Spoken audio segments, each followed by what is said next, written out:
번개치는 보좌, 기쁨 넘치는 삶이라는 제목으로 잠시 은혜 나누기를 원합니다.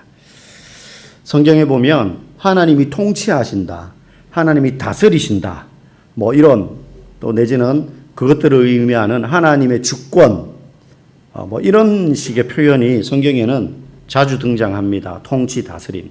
근데 사람들의 마음에는 그런 말을 들으면 어떤 생각이 드느냐 하면 약간 거부 반응이 생겨요. 누가 나를 통치한다? 지금 시대가 어느 시대인데, 그죠? 왕정 조선 시대도 아니잖아요. 그 왕이 백성을 통치한다. 지금 그런 시대가 아니거든요. 그러니까 뭔가 약간 거부감이 들어요. 특히 복음을 교회 나오면서도 복음을 아직 깊이 깨닫지 못한 초신자 같은 경우는 더욱 그런 마음이 들 수가 있습니다. 근본적으로 아담 이래로 모든 사람의 마음에는 순종보다는 자기 마음대로 하고 싶어하는 그 죄의 본능이 있기 때문입니다. 내 마음대로 하고 싶은 거예요. 그래서 아이들 어리면 어릴수록 어떻습니까? 자기밖에 모르죠. 이제 조금씩 철이 들면 자기 마음대로 하고 싶은 욕구를 누르고 부모에게 순종하기 시작하죠. 근데 다 큰 어른한테 보이지 않는 회사 사장도 아니고 상관도 아니고 하나님이 너를 통치하고 다스린다 그러면 뭔가 이제 거부 반응이 생긴다는 겁니다. 그러나 성경은 너무나 많이 우리에게 하나님이 우리를 다스리신다, 하나님은 통치하시는 분이시다, 그분은 왕이시다, 이런 이야기를 하고 있어요. 그래서 성도는 항상 마음 가운데 어떤 마음이 있어야 되느냐 하면 하나님이 우리를 다스리시는 분이구나, 그분이 우리를 통치하신다. 그럼 다스리시고 통치하시는 것이 어떤 의미인지, 우리가 어떤 반응을 취해야 되는지, 그걸 이제 오늘 본문을 통해서 좀 살펴보기를 원합니다. 한 성도가 이런 설교를 듣고 나서 목사님께 질문을 합니다. 목사님, 하나님이 세상을 다스리신다고요? 그러면 하나님이 다스리신다면 모든 것을 다 주관하신다는 거잖아요. 그렇죠. 하나님께서 우리 집 청소도 다스리십니까? 이게 마음속에 하나님 우리 청소도 좀 해주셨으면 좋겠어요. 뭐 이런 이제 바람이 있었던 거죠. 목사님이 이렇게 대답했어요.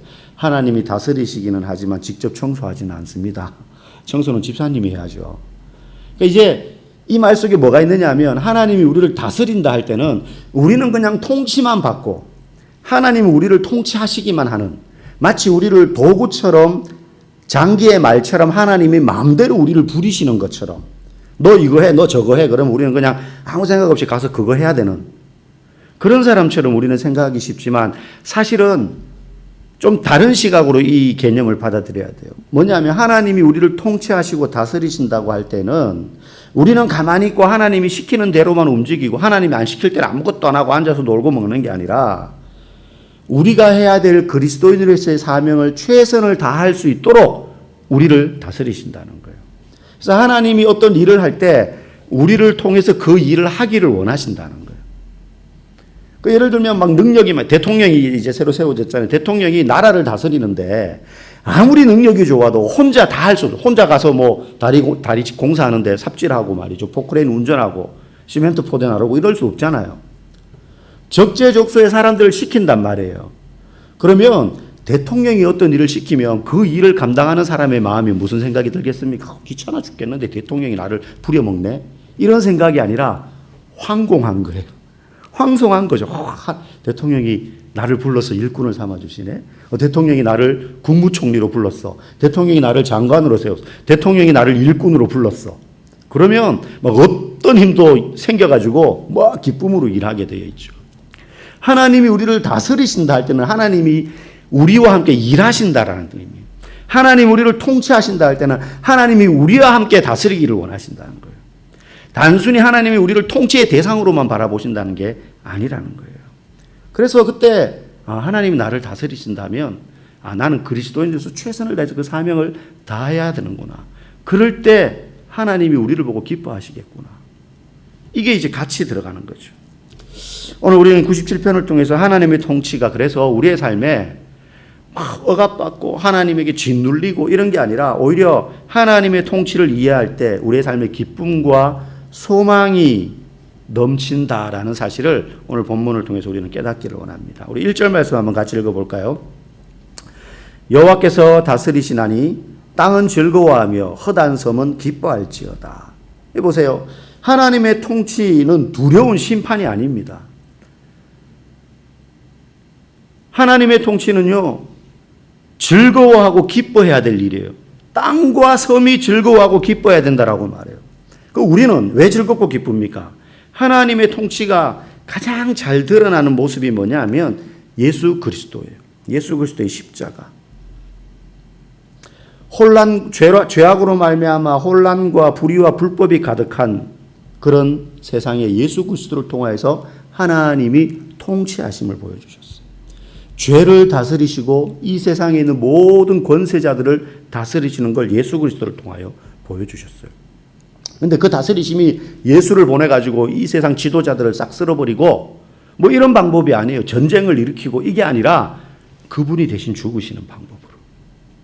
그러니까 세상의 권세자들, 통치자들과는 완전히 다른 방법이죠.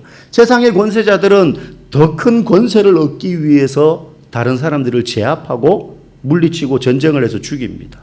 그리고 통치하는 거죠. 그런데 하나님의 통치와 다스리심은 그런 방법이 아니에요. 그런 방법이 아니에요. 그래서 중세시대 이걸 잘못 이해한 서구 기독교 사회가 십자군 전쟁을 일으킨 것이죠. 그거는 굉장히 잘못, 하나님의 뜻과 전혀 상관없는 인간의 죄악이에요, 죄악. 하나님의 통치와 다스리심은 그런 식으로 이루어지지 않습니다. 전혀 반대의 모습. 예수 그리스도를 희생하심으로 다스리신다는 거예요. 여러분, 이 세상은요, 죄악으로 말미암아 불의와 불법이 가득합니다. 그나마 법과 제도, 규율이라는 것이 울타리를 치고 있어서 아슬아슬하게 유지돼요. 여러분, 법 그러면 굉장히 탄탄하고 견고할 것 같죠? 그렇지 않아요. 법 제도는 얼마나 허술한지 몰라요. 인간이 만든 법과 제도는. 각 나라를 보면 그래요. 우리나라를 외국이 칭송하는 이유가 뭐냐? 전후에 가난한, 전쟁으로 완전히 쑥대밭이 되었었는데 정말로 짧은 기간에 산업화를 이루고 공업화를 이루고 선진국 반열에 들어선 유일한 나라예요. 그리고 그 과정에서 누가 이식해 준 게 아니라 스스로 민주주의라는 제도를 쟁취한 민족으로서 전 세계에서 유일한 나라이기 때문이에요. 네. 지금도 아프리카나 동남아에 18세기, 19세기 유럽의 식민지, 우리도 식민지에 있었던 나라 아닙니까? 일제. 그리고 나서 그런 시간들을 거쳤는데 그때 아프리카와 동남아의 수많은 나라가 유럽의 식민지로 있다가 해방되고 난 다음에 우리나라처럼 이렇게 번영하고 민주주의가 자리 잡은 나라는 단 한 나라도 없습니다. 아직도 그 나라들은 내전이 발생하고 인종 간의 대결이 생기고 군부가 매년 구테타를 일으켜서 정권이 바뀌고 이런 게 몇십 년째 지금 반복되고 있어요. 왕정이 아직도 유지되고 있고 민주주의가 제대로 돌아가는 나라가 거의 없어요. 거의 없어요. 그래서 외국이 우리를 칭송하는데요. 그럼에도 불구하고 민주주의나 제도와 규율이 위기에 처하는 것들을 우리는 얼마나 자주 경험했습니까? 현대 역사 가운데. 군부가 정권을 잡으려고 시도하고 그런 일도 실제로 있었고. 그러나 그 또한 또 국민들이 물리치게 되죠. 미국 같은 나라는 어떻습니까? 현대 민주주의, 유럽의 민주주의가 가장 잘 이식되어서 발달된 나라가 미국 아닙니까? 미국 같은 나라도요, 굉장히 법과 제도 뭐 이런 것들이 강력한 것 같지만 사실은 그렇지 않아요. 지금 현재 미국 대통령이 이제 트럼프지만 그 트럼프의 지지율이 엄청 바닥을 헤매고 있거든요. 그러니까 막 시위가 엄청 많이 일어나요. 반정부 시위가. 근데 미국은 땅덩어리가 넓잖아요. 한 주가 우리나라의 몇 배가 되고 이렇게 되니까. 근데 그 넓은 땅덩어리들에서 시위가 막 일어나는데 이제 반정부 시위가 격하게 일어나는 몇몇 지역들이 있어요. 거기에 지금 군대를 투입했어요. 해병대를 투입하고 주방위군을 투입하고 실탄은 아니지만 플라스틱 탄 맞으면 막 피멍 들고 이래요. 죽지는 않지만 비살상용 무기를 들고 막 쏘고 있어요. 시위대들은 막 돌 깨가지고 집어 던지고 체류탄 쏘고 지금 그러고 있습니다. 제도가 막 무너져요. 또 그런 데 약탈이 막 일어나요. 미국에서 가장 평화로운 도시 중에 하나로 일컬어지는 도시가 샌프란시스코예요. 그런데 그 도시의 범죄율이 너무 높아져가지고 어지간한 경범죄는 다 풀어줍니다. 안 잡아요. 그래서 지금 샌프란시스코는 어떤 상황이냐면 마트나 편의점 가가지고 $1,000 이하로 물건을 훔치면 안 잡아갑니다. 경찰에 신고해도. 왜냐하면 그것보다 더 강력한 범죄자들 잡아들이기가 바빠가지고. 법과 제도가 허물어져요. 경고하지 않아요. 이 세상의 권세자들이 만드는 법이라는 것은. 이렇게 허약한 거예요. 그런데 복음은 하나님이 통치하시는 원리인 의와 공평은 너무나 견고하다라고 말해요. 하나님은 의와 공평으로 다스리신다는 거예요. 인간이 만든 법은 그렇게 허약해서 누수가 생기고 허물어지기 마련인데 하나님의 다스리심은 의와 공평은 균형을 이루고 누수가 없다라고 말합니다. 그렇기 때문에 하나님의 다스림은 우리는 그저 지배만 받는 사람이 아니라 그 앞에 순종함으로 사명을 감당할 때 그것이 우리의 기쁨이 되고 소망이 된다는 사실을 여러분 믿으시기 바랍니다. 두 번째, 그러면 왜 하나님의 통치는 의와 공평으로 다스려지는가? 세상은 법과 제도로 다스리는데 구멍이 많아요. 빈틈이 많고 허약하다 그랬어요. 하나님의 통치는 왜 그러면 의와 공평으로 다스려지면서 그게 완전한가? 우리 2절과 4절 한번 읽어보겠습니다. 구름과 흑암이 그를 둘렀고 의와 공평이 그의 보좌의 기초로다. 불이 그 앞에서 나와 사방의 대적들을 불사르시는도다. 오늘 말씀의 제목이 번개치는 보좌 이렇게 되어 있는데 오늘 읽은 본문 말씀에 보니까 불이 그 앞에서 나와서 사방의 대적들을 불사른다 그랬어요. 그런데 중요한 건 이제 뭐 여기 나오는 구름과 흑암, 불 뭐 이런 거는요 하나님의 위엄을 상징하는 거예요. 하나님이 진짜 막 불 던지고 막 이런다는 말이 아니라 하나님의 권위와 위엄을 상징하는 거예요. 근데 핵심은 의와 공평으로 다스린다는 거예요. 여기서 막 불이 그의 앞에서 나와 사방의 대적들을 불사르신다 할 때 막 하나님이 막 싹 쓸어버리고 죽이고 이러신다는 말이 아니라 의와 공평에 기초하여서 의와 공평에 기초하여서 그 핵심이 예수 그리스도의 십자가에서 가장 잘 드러나는 거예요. 예수 그리스도께서 우리를 대신해서 십자가를 지심으로 하나님의 의와 공평을 이루신 거예요. 하나님의 의에 의하면 다 죽여야 돼요. 근데 그러실 수 없어요. 그래서 그 의를 이루기 위하여 아들이 대신 죽으셨고 그로 말미암아 모든 사람에게 구원이 미칠 수 있도록 공평을 이루셨어요. 그래서 십자가를 통해 하나님이 불로만 심판하고 의로움만 추구하시는 분이 아니라 사랑과 공평으로 다스리신다. 사랑과 공평으로 다스리신다. 이것이 십자가를 통해 완벽하게 이 세상 가운데 드러났다는 것이죠. 아까도 말씀드렸던 것처럼 세상의 권위자들, 권세자들은 그 권세로 사람들을 복종의 대상, 통치해야 될 대상으로 봐요. 그래서 국민들은 강력한 힘을 발휘하는 통치자가 그 권세를 잘못 쓰면 두려워합니다. 반감을 일으키게 되죠. 그러나 복음은 하나님의 다스리심, 하나님이 행사하시는 주권은 두려운 힘이 아니라 사랑으로 통치하시는 것이라고 우리에게 가르쳐줘요. 아까 말씀드렸던 것처럼 예수님의 십자가. 예수님의 십자가가 이 세상의 모든 불공평함을 공평함으로 만드셨어요. 모든 불의를 하나님의 의를 이룸으로 그것들을 다 상쇄시키셨다는 거예요. 그래서 십자가는 하나님이 이 세상을 다스리시는 기초인 의와 공평을 보여주는 것이다. 의와 공평을 보여주시는 것이다. 그래서 6절 말씀처럼 하늘이 그의 의를 선포하니 모든 백성이 그의 영광을 보았도다. 하나님께서 십자가를 통해서 우리에게 의를 보여주셨기 때문에 우리는 그 하나님의 십자가에 의한 통치를 받는 성도로서 두려워하고 복종하는 게 아니라 자원하여 기쁨으로 순종하는 것입니다. 그래서 하나님의 다스리심에는 기쁨과 소망이 있는 거예요. 쓰고 버리는 소모품으로 우리를 여기시는 게 아니라 우리와 함께 주의를 감당하는 동역자로 우리를 여겨주시면서 그런 의미의 통치와 다스리심을 한다는 거예요. 마지막으로 그러면 그런 하나님의 통치와 다스림심 아래 성도는 어떤 자세로서 살아가야 되는가? 기쁨과 순종의 자세로 살아가야 된다는 거예요. 기쁨과 순종. 어쩌면 이 기쁨과 순종은 양립이 잘 안 되는 것 같습니다. 순종은 내가 그 밑으로 들어가는 거잖아요. 나보다 존귀하고 높은 분임을 인정하는 거잖아요. 거기 어떻게 기쁨이 있을 수 있는가? 우리 10절 말씀 한번 보겠습니다. 같이 읽을게요. 여호와를 사랑하는 너희여 악을 미워하라. 그가 그의 성도의 영혼을 보전하사 악인의 손에서 건지시느니라.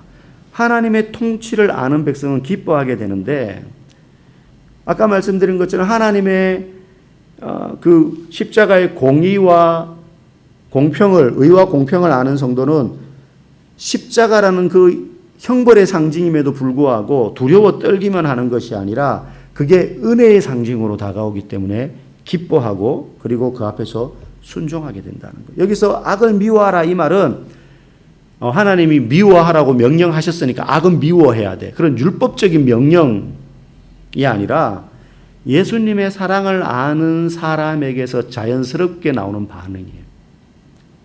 그러니까 예수님의 그 십자가의 사랑을 아는 성도는요, 자연스럽게 십자가에 반대되는 악을, 하나님을 대적하는 것들을 미워하게 되는 것입니다. 한 청년이 이렇게 목사님에게 질문을 합니다. 목사님, 악을 미워하라는 건 알겠는데 그러면 저의 그 스마트폰 중독도 악인가요? 이렇게 물었어요. 스마트폰 중독도. 목사님이 말합니다. 스마트폰 중독은 악이 아니야. 스마트폰은 악이 아니야.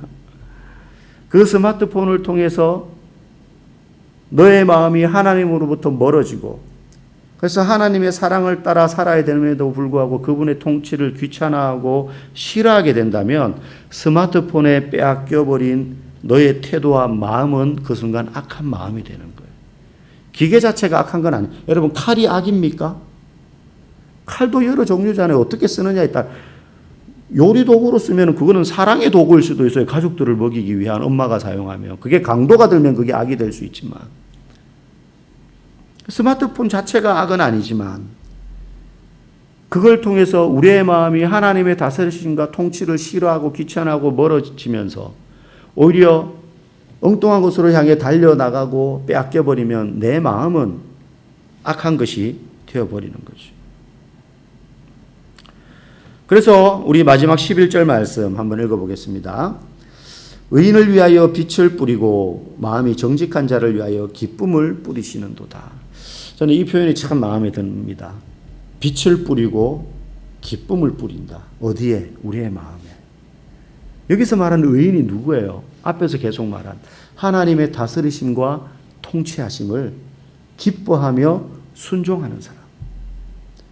하나님이 우리를 막 붙잡아가지고 마음대로 도구처럼 사용하시는 그런 의미의 다스리심이 아니라 십자가를 바라볼 때 그 십자가가 우리에게 깨닫게 하는 의와 공평의 다스림, 거기에 기초해서 하나님 나라의 동역자로서 우리를 다스리시고 통치하시는 그 하나님, 그 십자가의 복음을 알기 때문에 그런 사람에게 빛을 뿌리고 그 마음에 기쁨을 뿌려주신다는 거예요. 기쁨을 뿌려주신다는 거예요. 은유적인 표현 아니겠습니까?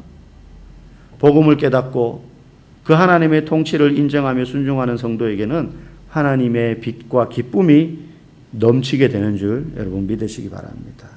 저와 여러분의 삶이 이 복음의 은혜 가운데에서 하나님의 주권을 기뻐하고 순종함으로 순종함이 기쁨이요, 또 하나님의 다스리심을 받기 때문에 우리 안에 어떤 상황에도 절망이 아니라 낙심이 아니라 소망으로 다시 일어설 수 있는 우리가 되기를 주님의 이름으로 간절히 축복합니다.